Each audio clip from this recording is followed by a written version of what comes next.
Alright, next type of wave. It's going to be different.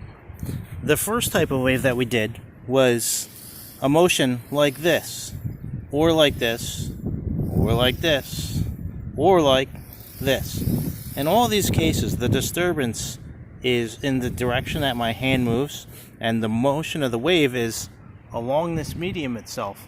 So these two things are perpendicular to each other.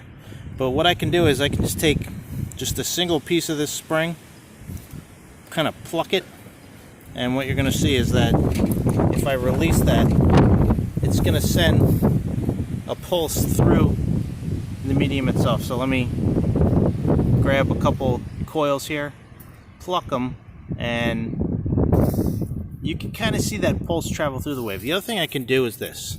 I can take my hand and I can kind of nudge it forward and back. And if I do that, you're going to see the pulse basically travels through the slinky. Now the disturbance is actually in the same direction as the wave motion because the disturbance is in this direction. So now they're parallel. This is called the longitudinal wave as opposed to the transverse wave, which is like this. Now it's probably going to be a little bit easier to see the longitudinal wave if I use the smaller spring as opposed to the mammoth one that we got right here.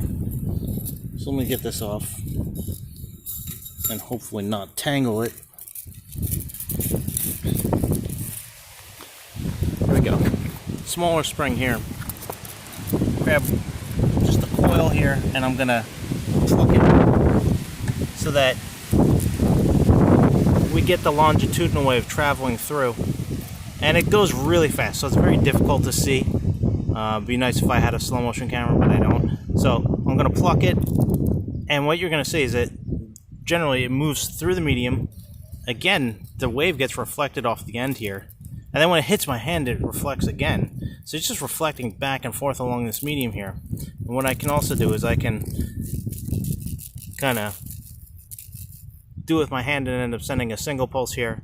This one's a lot more difficult to visualize, so I'm gonna have an animation to show you in terms of what it would look like as a sound wave, a longitudinal wave that is.